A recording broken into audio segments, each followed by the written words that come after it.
Welcome to Power Up Your Practice, the go-to podcast for law firm owners and managing attorneys working on the business, not in it. I'm Ruby Powers, your guide into the heart of law practice management, bringing your insights from leading legal minds, trailblazing attorneys, and expert guests who provide practical perspectives on running your firm more effectively and efficiently. And before we dive in, I'm thrilled to announce that my latest book, Power Up Your Practice, is out and available on Amazon. It's packed with actionable advice for growing a successful law firm. Be sure to grab your copy today. And don't forget to subscribe to our newsletter for exclusive tips and resources. And if you're enjoying this podcast, we love your reviews. They help us reach more attorneys like you who are striving to build the practice of their dreams. Prepare to open your mind, be inspired, and power up your practice to the next level. Welcome to Power Up Your Practice. I'm your host, Ruby Powers, and I'm excited to have Greg Siskind, the founding partner of Siskind Susser and the co-founder of Visalaw.AI. Greg and I have we've known each other for a long time, and this is the second time to be on Power Up Your Practice, which is an honor because I was telling him before we started, we've only had, I think, 2 people ever. I'm excited. Thank you for Yes. that. I guess that went well enough the first time that that you were willing to have me back. Yeah, you were a keeper, I guess. So I think we first were on a panel a gazillion years ago in DC for one of the American Immigration Lawyers Association, like law practice management, something about marketing. Yeah, it was about marketing. And it's sort of funny because one of the things you said, and this might have been, I don't know, 10, 12, 13 years ago, I'm not sure, but you're like, just write the book on the topic. You just write the book. And I was like, note to self, Ruby, write the book on some topic, Is that right? Yes, you were right. You were right. And so you've been a great mentor on publishing and writing. But anyway, that's just one component of everything, Greg Siskind. So I consider you in the innovator, Renaissance man type of genre, which is and also another person who is always up to something. So it gives me inspiration to know that I'm not crazy myself because I'm always doing something too. So Not crazy. A little crazy, but not too crazy. Just the right amount. Yeah, the right way. Right. So, and I know it's like when you and I try to have a moment to talk, it's like we have to like go to like a place where we can just sort of stay focused because we have all these fun things we want to talk about, and then we're always running to a speech or some Many a meeting. good coffee or dinner at a conference where we Yeah. basically solved every problem. Exactly. And I mean, I'm almost like taking notes, like, okay, I need to read that book and I need to do that thing. And can't come empty handed. Well, so Greg, you're always up to something. So you've got a lot of different programs coming out. We're both going to be at the AILA Innovation, or it's actually the AILA Fall Conference. They have an Innovation and Tech Summit, which you and I think we're both on the planning committee this year, and I was the Tech Summit chair last year. I mean, I just feel like we're the usual suspects, you know. It's like all my favorite AILA people are in one place. Yeah. I mean, we love the other ones too, but this is some of our favorites too. But but anyway, so and you're going to be speaking in the Innovator Spotlight. I'll be helping present sort of like a little bit about what you're up to. So why don't you give us a little overview? What are some of the new projects and things? And I mean, not all of the listeners are immigration attorneys, but still, we've got a lot of different. You transcend a lot of different spaces with the ABA and non-immigration space as well. Yeah, well, on the immigration space, so a lot of folks who know me in AILA know that I've been pretty busy with Visalaw.AI, which is the AI platform that I developed with co-founders. It's a legal research product, it's drafting product, does analysis, and that is quite the endeavor. The good news about that product is that first of all, the AI tech has gotten really improved a lot since 2022. So we've been improving the product, but the AI behind the product's been improving as well. So it's gotten better and better. We were fortunate to get a little venture capital funding earlier Mm. this year, which has also allowed us to do. We had a long roadmap and a with a lot of to-dos on it of things that we wanted to do, and we had been bootstrapping since the beginning with the with the company, and basically um, make little changes here and there as we got the had the resources to do that. But this year we got the resources to do a lot of things quickly, and that's people are going to start to see some of the those changes soon. So the big thing that will be making a lot of noise about in Boston at the conference and over the next couple of weeks is we've completely revamped and upgraded in a major way our drafting platform, and so this is the part of the part of the suite that can draft O1 petitions or asylum briefs Mm. or really complicated documents, and that is a that that product itself is we think will be transformative over the years, and we have some competition in that space, which is good. That was one of the reasons I think we're all driving each other to make for better products, but we're really excited about where that product is, this new version of the product, about what people are going to be thinking about it. And that being said, there's a long list of things that we're working on as well. Like we are working on a Canadian version, Canadian immigration law version of the product.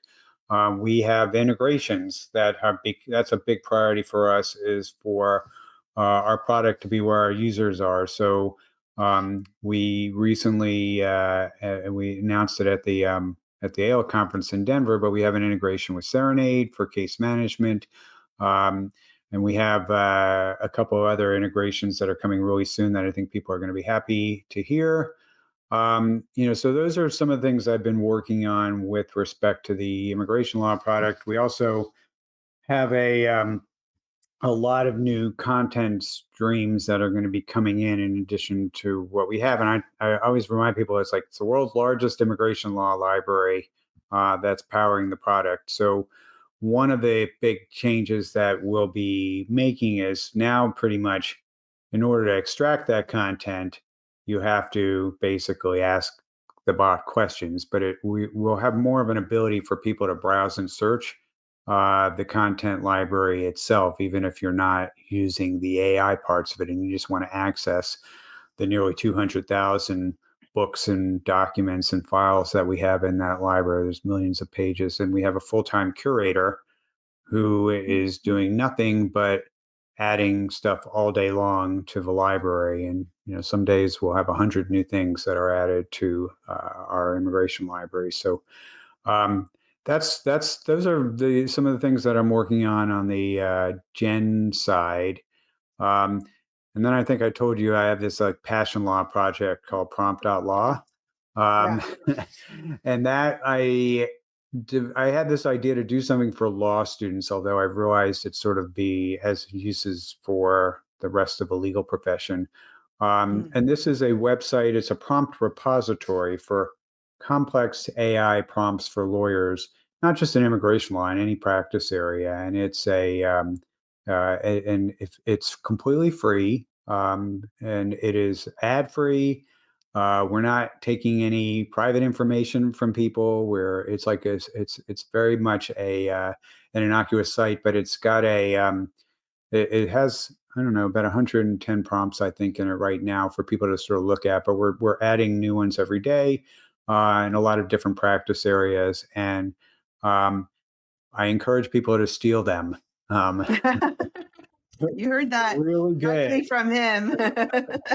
So go on there, grab the ones you like. Hopefully, you have. We want people to start adding them too on there. But I think people like what they see when they go there, and they really want to see kind of the potential for. I think the problem with AI is a lot of people sort of treat it ChatGPT and the others like search Like engines, and like they'll a just say Google like, search. Yeah. "Do Yeah. this" or Yeah. "Find me this" or "What's the answer to this," and that's all good, but if you look at some of these prompts, that some of them are several pages long, the prompts, that they can do really sophisticated things. And, and so I'm teaching, as a guest at a couple times this semester at different law schools about prompting and about techniques that you can use to get a lot more out of AI. And that's kind of what I had in mind when I was working on prompt.law. So that's And out in the world. that's awesome. And I remember talking to you about this like a year or so ago about like there was this debate like, well, is AI going to get to the point where we don't have to be good at prompting because it'll sort of get to know us and know what we want and think? But then I feel like that's not where we are right now. We still need to have these prompts, and it's almost like the key to unlocking. It's like what to ask for. It's like Mhm. the key to unlocking this amazing treasure trove of work and resources. And Did you? I agree. Yeah. No, I was going to say the AI itself, you can work with it to help you come up with really great prompts. But even if you're using AI to help you with writing the prompts, which I encourage, it's really good at that. There's still a lot of techniques that you want to use. I use with the AI, I have a structure for the way I like my prompts to be and all the elements that I want in there and all that. And even when I'm using AI to help me come up with an idea for a prompt or help me to write a prompt, it's doing it the way in a very specific way that I like, that I think gets the best results on there. So I think this idea of surrendering basically to the AI and letting it do all the work, it's you can do that, but I think you can get a much better result when you're really are supervising it and you're giving it a really clear instruction. I mean, it's like the whole idea of the prompt is to give really clear instructions to the AI so it does what you want. But if you're not really giving clear instructions in how it's drafting the prompt that it's working from, you're sort of really kind of at the same point you were at the beginning, which is you're not going to really get what you need. Yeah, I agree with you on that, and I think that's where sort of depending on where you are in your evolution of using AI to your benefit, it's where where you are in prompt engineering as well as and how you're leveraging the prompts and how you ask for information, which programs you use it from. Um, well, you are also so we started off talking a little bit about books and publishing, and the cookbook is out. The second version edition is out Or since fourth. Sorry. Yeah, you're very prolific it's writer been there. purple, blue, Okay. green, and now it is red. Okay. that's Well, how I I have the that's how digital I know version. I how don't many even I've know had, what. how many Oh, colors. okay. Different color. Okay, sorry. And it's three And that volumes this year for the first time. wow. I Wow. went up. So and They it keep- came out in June at the annual conference, Yeah. right? And then Yeah. you're also working on a book with, are you allowed to talk about that? Yeah. So, Okay. yeah. So Josh, my co-founders, Josh Waddell and Jason Susser, for Visalaw.AI. Lynn Susser, the co-founder as well, but she's not working on this project. But the three of us are working on a practical AI book, for the ABA, which we're hoping to turn it in. Well, we're supposed to turn it in October. We'll see if we're trying our best to meet to get to that deadline. There's a lot going on in our world, so including Josh Waddell, who had a baby last month, so it's like Oh, wow. we're Wow, late July. congratulations. So Yeah. so we have lots going on, but that's the aim. It is definitely moving along on there, and I'm enjoying working on that project with those guys. Oh, awesome. Well, and then that'd be great if you can get it out before like the ABA Tech Show. Is that part of the goal? That is very possible. Okay. Yeah, next March in Chicago, end of March 2026. Yeah. Subtle plug for ABA Tech Show. Which I think I can say this. We were on the planning board recently, and I'm excited that we're going to have a Justice Tech track, actually. Like just access to Access to justice, justice. justice track. Nice. Yeah. Yeah, and so, we're still putting all that together, but, um, There'll be a lot yeah, of I mean, AI on that panel, oh, on yeah, on yeah, that track. yeah, yeah, but I'm excited because, like, even in the immigration space of, like, all the ways that we can leverage this technology to help better serve, those clients who normally, don't really have the budget to be able to hire for help and, like, just being able to reduce some of those costs and just let nonprofits and things like that. So anyway, and you provide some of your programs to like law schools or Yeah. libraries and So things like that, right?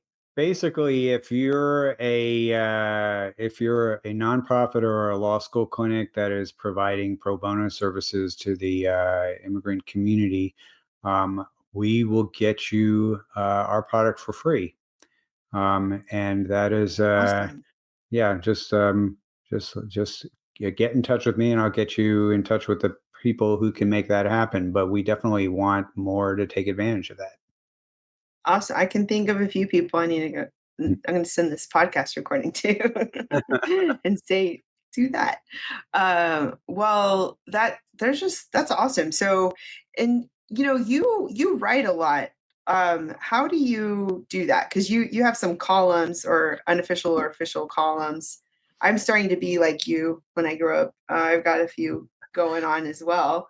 But I like, still do do that you? marketing column for the Yeah. ABA. Okay. That's my sort of my last hang on, my last, the last formal way that I'm like doing marketing stuff. I used to like do lots and lots on marketing, and now it's more tech stuff.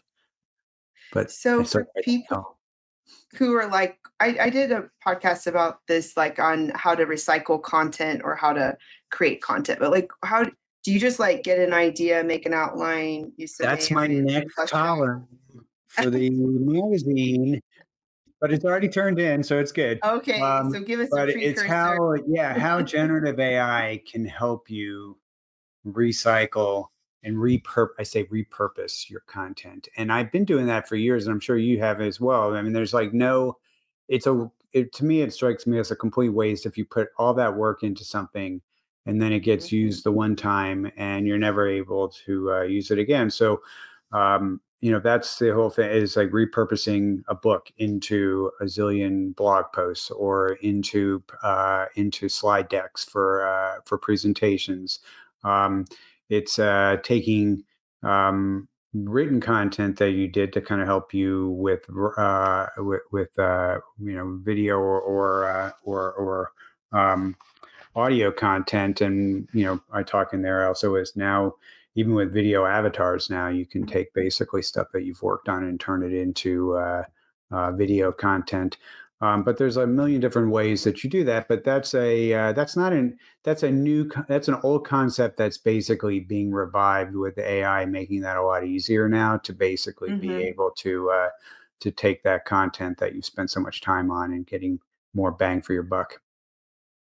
Yeah, I was on Steve Fretson's Be That Lawyer podcast, and we talked about like that repurposing, recycling, just taking like the transcript of a video and or Mhm. writing blogs from the with the AI tools, and even my assistant gives me scripts. So I know she's running them from different AI and pulling things from articles that are sort of like determined. Like, well, for example, with as an immigration attorney, Ayla gives us like every day the news of the day, and so I just do scripts off of that information.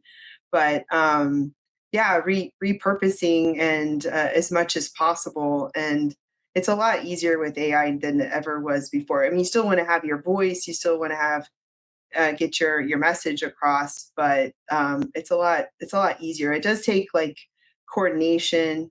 Like right now, I'm writing for a couple of different publications on a regular basis, and so it's like, oh, did we do that one before, or have we? I mean, but usually I'll just like jot down some ideas after conversations, like even on podcasts or going to conferences or something like that, and like start seeing trends.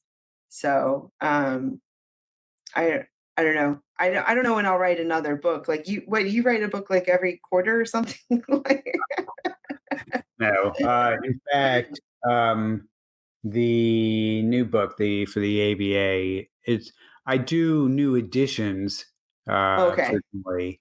To undertake a completely new book, I only do that every couple of years on there. That's something I, but and I use it used to be that I would write the first edition and then I would recruit a co-author to help with the Mm. updating, which is also a secret is Oh, to that's a nice on one. here is get some help on these, at least for later editions. You The first edition, it's really hard for people who've never worked on a book project to kind of keep it moving along.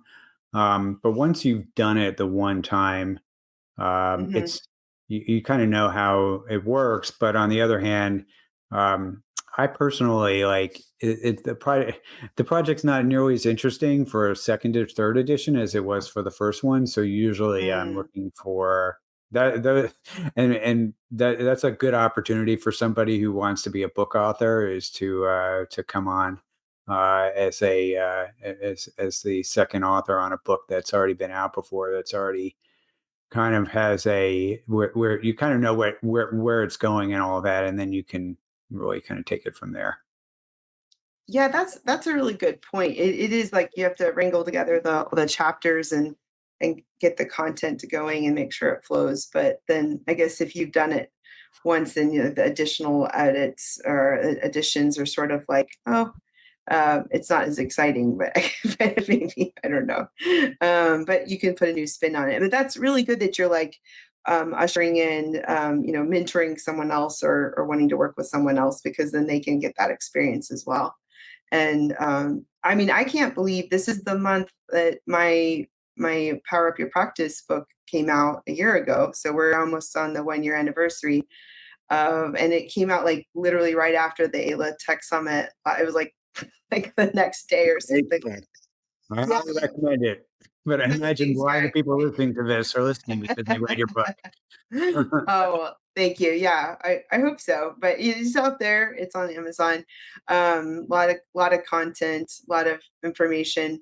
But I think trying to get a lot of that out through like videos, courses, and podcast interviews and articles and things like that. That's really, people digest information differently, and I've learned that we learn differently.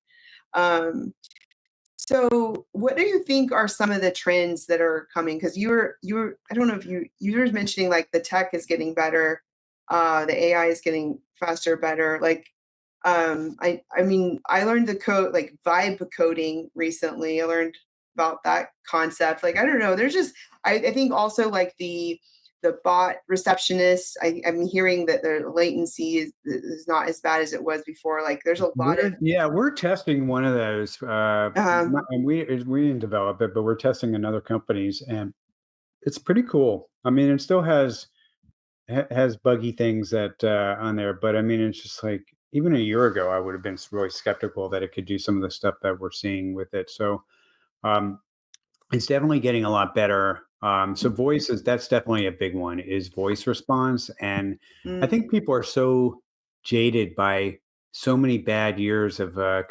customer service experiences with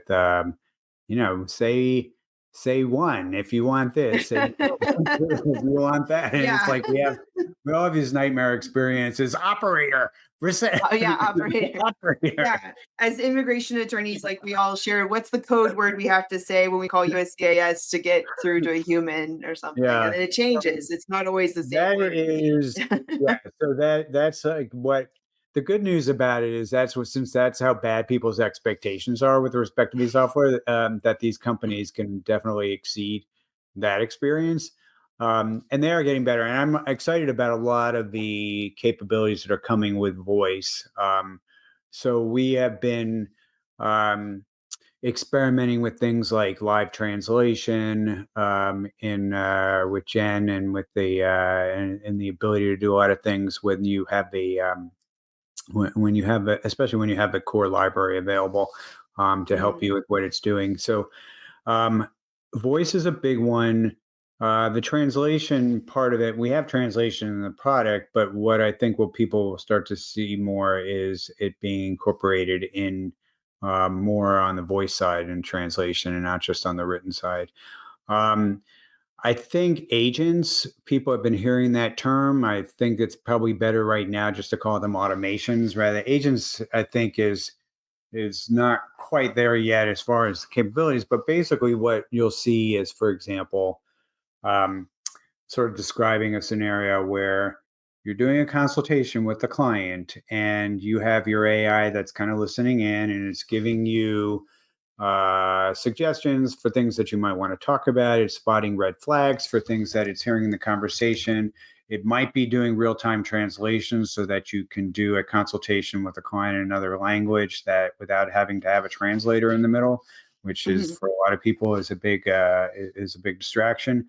And then at the end, so you've got all this. It's giving you these interesting feedback on the meeting, but after it's listened, can you say, okay, draft me an engagement letter for the client, send an email to the client with our detailed instructions for this kind of matter and a checklist of the documents we need, and then set it up in our case management system, and then set it up for billing, and like all these things basically happen in a workflow that AI is kind of streamlining all of it because a lot of those things that I just mentioned are bottlenecks at law Yes. firms that are doing Yeah. it. So it's like, you've just done a nice Mhm. consultation and then it's like, a week or more before things are actually really happening on that client's case because you have to get it set up and so many different things have to be set up before you can get moving on it. And it is I'm sure that a lot of people listening to this would really like to have their team working on the actual case instead of all of the setup to start working on the actual case. So those are I think those are things we're going to start to see over the next 12 months, some of those um, integrations. And I was mentioning that our products integrating with case management, but that's sort of the next evolution of it is that these products are really sort of all tied together with an AI brain that's essentially managing a lot of these tasks. And it could be multiple different products, but it is this AI brain basically pulls them all together to get going on it. And then, obviously, lawyers and paralegals are using the AI in the work on the cases themselves. So um, I'm excited about sort of this, not just sort of bringing the AI in every once in a while when you sort of think about it, as opposed to it being a really integral part of your work processes. And I think that's coming more quickly than probably people at this point expect. Yeah, I agree. Like, so I interviewed Hillary Bowman with Querius, and Mhm. she's one of the other innovator spotlight honorees. And her tool is to basically be an assistant while you're in a consultation, record, like not keep a full recording, but have a summary, send an email, all that, or a lot of that type of stuff. Um, Mhm. I have been really intrigued by how to maximize that console experience with using AI tools. One of my colleagues mentioned a HiDoc. He talked about it actually last year. I finally bought one. I was on the panel with him, and he like records it. He runs the transcript through an AI tool with a prompt that he has. But you're right. Like there's multiple functions you need. You need to what's the key takeaway? Uh, the attorney, the client agreement requests, a summary potentially to the client with next steps, and putting your notes in so in case they hire, you don't, and so you can revisit what happened. And um, I agree with you. I think that is a hot area.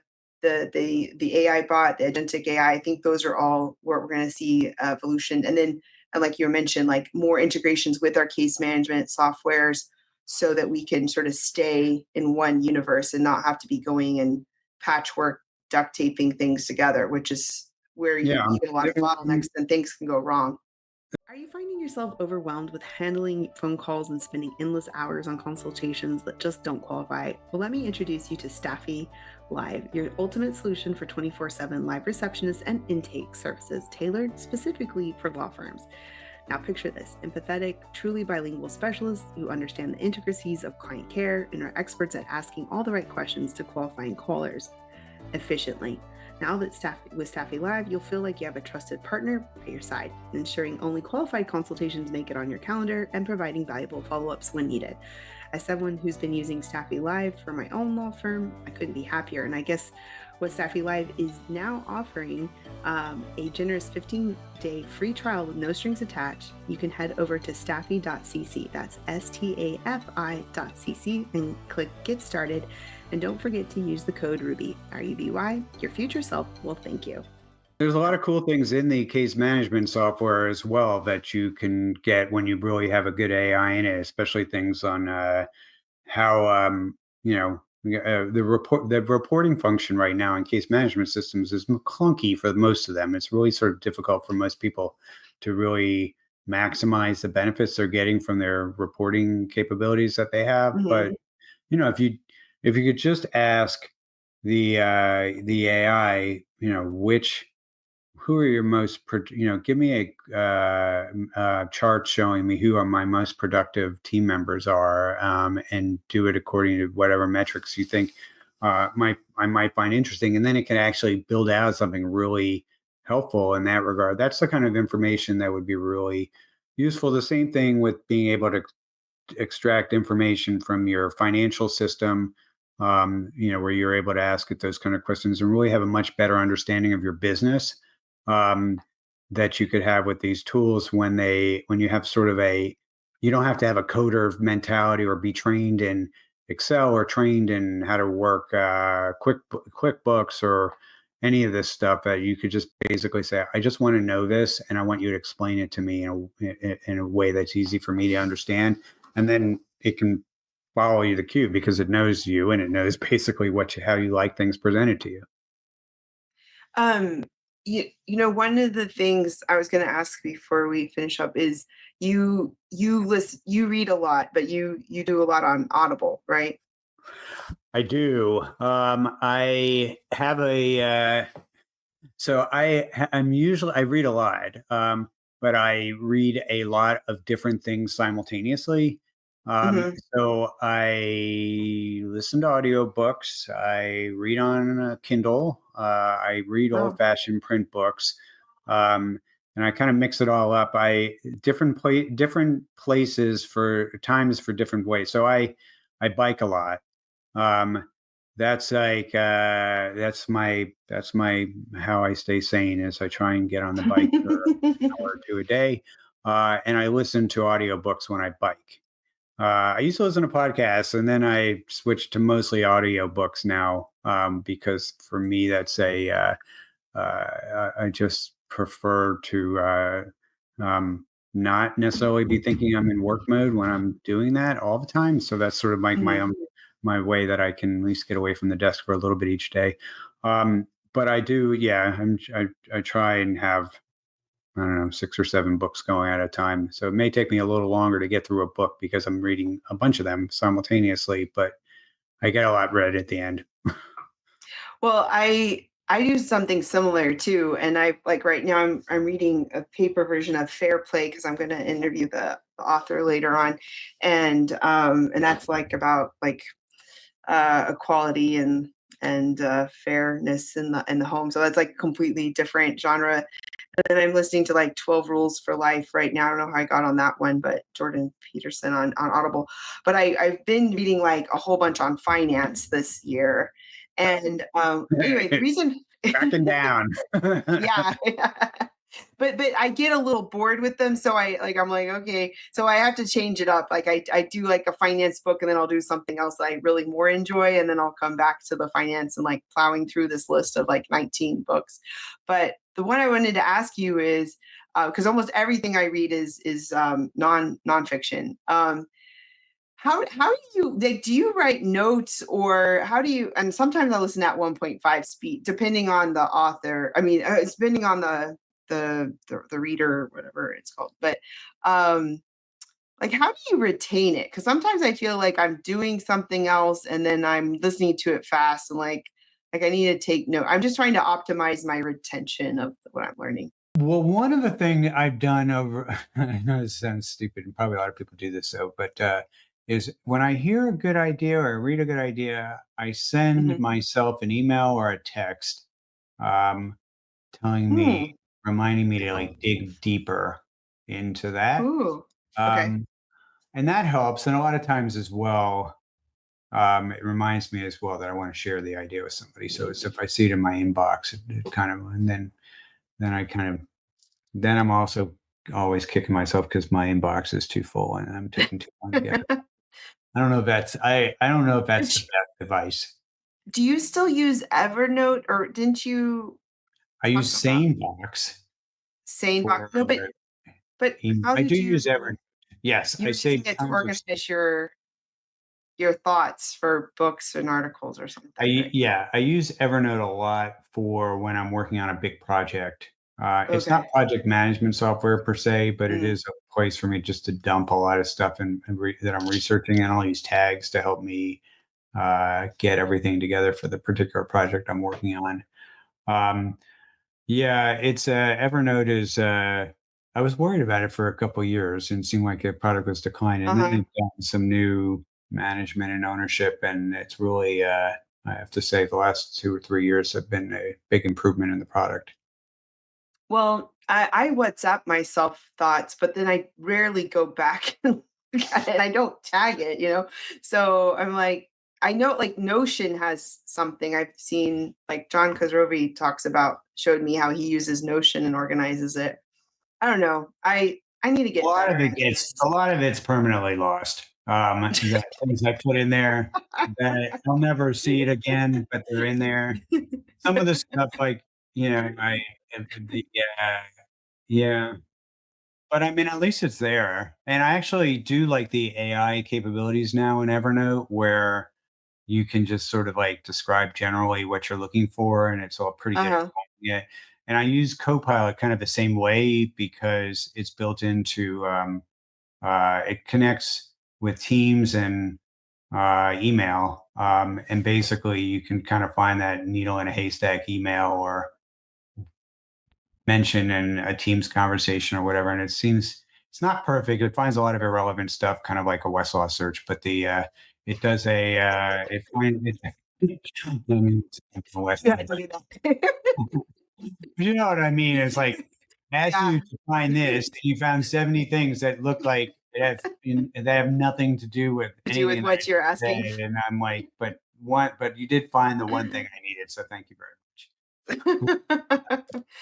Well, I know that might have felt like a curveball, but like I don't know. I remember talking to you about some book suggestions a couple of years ago at one of the dinners we got to have some conversation on, and you told me about like Greg Crabtree's Yeah. book about finance, and because he was in your you heard about him from EO or Yeah, something. that's a great one for especially for small business owners, to really Yeah, kind of have a better understanding of why their businesses are, even though they're doing all the right things, why they're still experiencing a lot of pain. And yeah, he helps to you to figure out that it's not necessarily anything wrong that you're doing; it's just the stage you're in your business, um, as well as giving you a lot of good ideas for ways to, uh, best practices for the way to manage it. But I did find that book to be very insightful, so I've recommended it.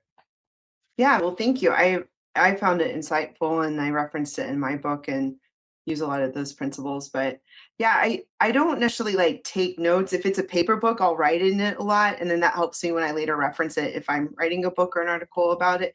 But the Audible part, I just haven't mastered how. I mean, I was taking little notes, but I don't know how to. I haven't gone back to put. Anyway, uh, I guess if anybody's listening, you have a good suggestion on. I'm all ears on that. But I think sometimes I listen to it too fast and I'm doing something else that I don't think I'm retaining it. And so I might have to go back or slow down or I not can't do as listen much to stuff. books at a higher speed. I end up just constantly Yeah. going back 15 seconds. It's like, what did he say? What do you say? Yeah. Maybe I What just did need he to say? say it's okay, Ruby. 1.0 is fine. Yeah. So I tried that a few times, and it's like I'm gonna get so much more information. And then I was I'm like, gonna be no.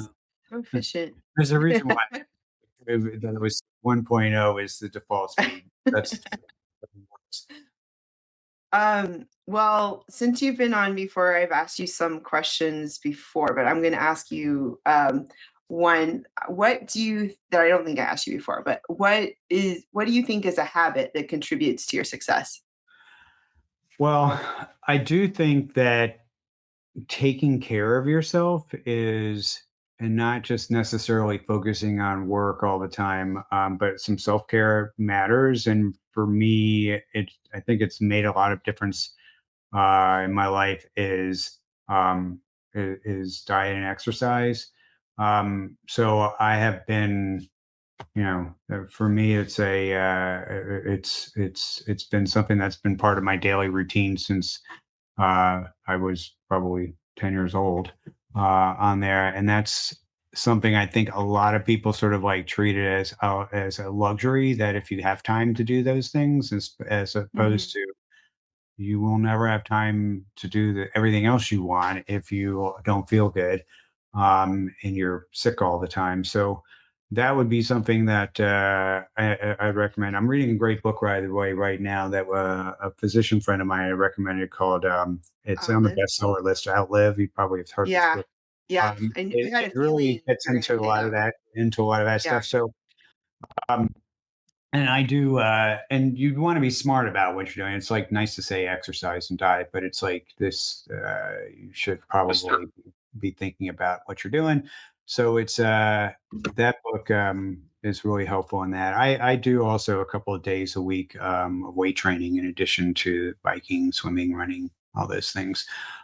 Makes a big difference as far as my mental health goes. And I recommend those things. And also, um, I one thing I do every day that you'll laugh at this is, I feel like I need to do some like brain exercises Hmm.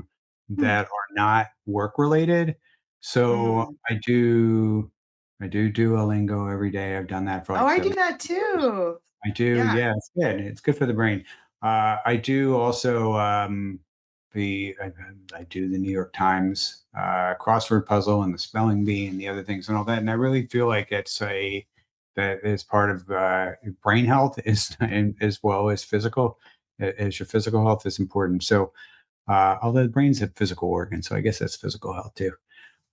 So those are, I mean, as I maybe people weren't expecting to hear that, but that was for me actually probably more important than almost anything to um, and making those a habit, Mhm. especially the exercise and the diet. I've been uh, it's been better and worse over the years as far as that goes. I've been a vegetarian for 38 years almost now. So that was a habit. One of Yeah. these things where it's like, I have to, if I do something like a hard and fast black and white rule like that, I'm much more likely to get the benefits of it than just good practices or moderation, or that kind of stuff doesn't work as well with me as having like sort of very hard and fast rules for those kinds of things. So that's another thing. If you are not good at moderation and you are not good, Yeah. then make hard and fast rules for yourself. And then everybody knows the rules about habits if you do it for like 90 days or whatever. And that is true on there. But if you just say I'm gonna be eat better for 90 days, Yeah. it ain't gonna work. It's not a smart goal. I'm gonna teach that tonight in my Yeah. class about smart goals and things. Yeah, the Duolingo, and they've got you. That's so brilliant. The whole Do you pay for the AI? I love the AI.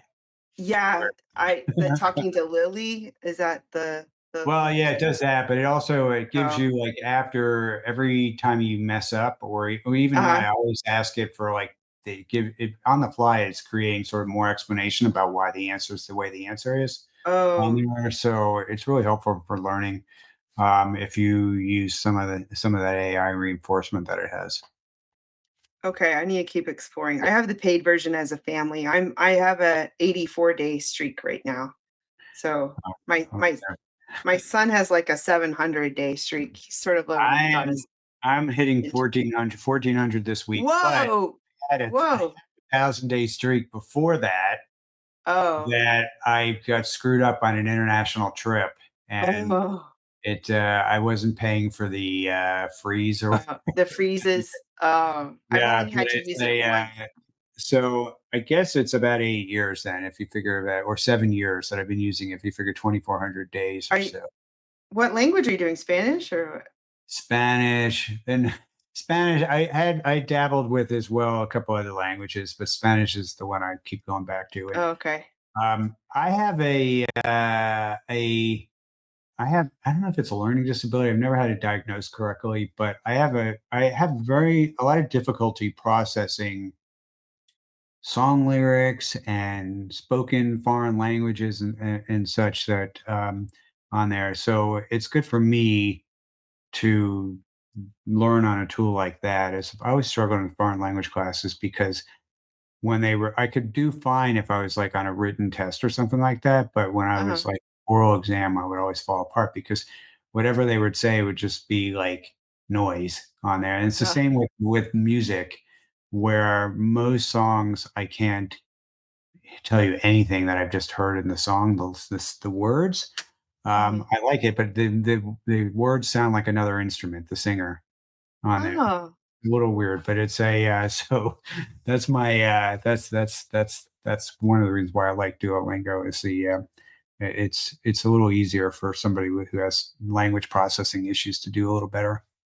well, thanks for sharing that. And I like it because the gamification, like it really makes me want to keep doing it, but then I'm also improving. And like Yeah. I as a immigration attorney, I'll speak Spanish like every day, but nobody corrects my grammar if I make a mistake. So like Duolingo is correcting me, you know.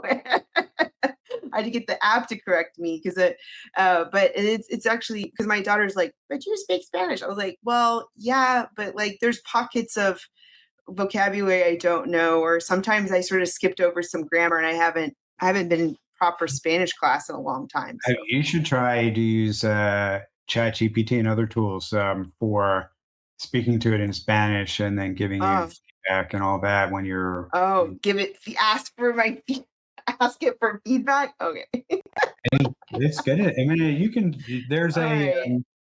There's a lot of cool ways that you could use it as a Like an basically instructor. a coach Oh, okay. Yeah. kinds of That's a thing. cool idea. What you read a lot, you listen to a lot of stuff. What would you say is a really good well, you already mentioned Outlive right now, but like what would be like a podcast or a book that you would recommend? And you also mentioned like Greg Crabtree book, but y- Well, also it's any sort of like on the same theme as like the running and all that to just basically uh-huh. um, give yourself a distraction from. And I have found during Trump administrations, going more to this of like deliberately looking for non-newsy, non-work related things as a way to to be able to live a happier life. So I love mysteries. I am like a big Stephen King fan, so I'm always looking for that. But I am actually usually reading a good biography of somebody that I feel like is a somebody that I admire. So one I've just read a really good one on Benjamin Disraeli, who was a prime minister in the Mhm. UK in the 1800s, who was a guy who came from an immigrant background and uh, a minority, and he somehow came to be in charge of the Conservative Party. Really, kind of like a story that he was like not the Barack Obama of his days, but not that different as far as being like so unexpected that this guy in stodgy England would become the prime minister on Mhm. there. But I do like reading books about especially biographies of people who did really great things on there. It gives me a little inspiration. So usually, I'm reading right now the new Ron Chernow Mark Twain biography Oh, that just came I out a should couple listen. weeks ago. Yeah, I It's should. really, It, yeah. So I feel like I can't go a couple of weeks without somebody quoting Mark Twain. Or it's just he's got I so love, many good ones. Yeah. yeah, And I'm a big Twain fan. I've been to Hannibal twice. oh, really? It's on there. um, Well, and also, yeah, him being from Missouri, I was born in Missouri, so I'm like, hey, go Missouri. Um, well, how can people find you, Greg, if they want to, you know, take you up on any of the things you just said and find out what you're. Spend on social media. I'm these days most of the times. More of the time than anywhere else. I'm on LinkedIn. So you can just plug Greg Siskind in, and you should be able to find me without too much effort. That's one way. You can email me at G Siskind, G for my first initial, Siskind at Visalaw.com. or Greg at Visalaw.AI. Most people don't have too much trouble finding me if Yeah, you you're on just plug LinkedIn. my name in Google and you'll Yeah. find me fast. Well, it's been great connecting with you, Greg, again. And I know a lot this will be going live before the ALA Fall Conference in Boston, but you'll also be at probably be at ABA Tech Show in March of next year, and you're at some different conferences speaking on different topics. And so thank you so much for joining us today. And Thank you for inviting me back. yeah, of course. Special second time honor. And You were on my live stream recently, so thank you. that's That one we true. just basically cut up about the week's immigration news. It's not as helpful for sort of day-to-day practice, but it is kind of fun to vent about the news. Yeah. And if you ever want me to come back, just let me know. I I love thinking about that stuff, talking about it and giving commentary. Well, thanks everyone for listening. We'll see you next time and take care. Thank you for tuning in to the Power Up Your Practice Law Practice Management Podcast. I'm your host, Ruby Powers, and it's been a pleasure sharing this time with you. If you've enjoyed this episode, please take a moment to leave us a review, tell someone else about us, and we'd love to get this podcast shared with others to reach more listeners like you. Don't forget to subscribe to our newsletter for exclusive content, tips, and updates straight to your inbox. And exciting news, our book, The Power Up Your Practice, is out and available on Amazon. It's packed with strategies, 25 chapters, to help you elevate your practice and achieve your goals.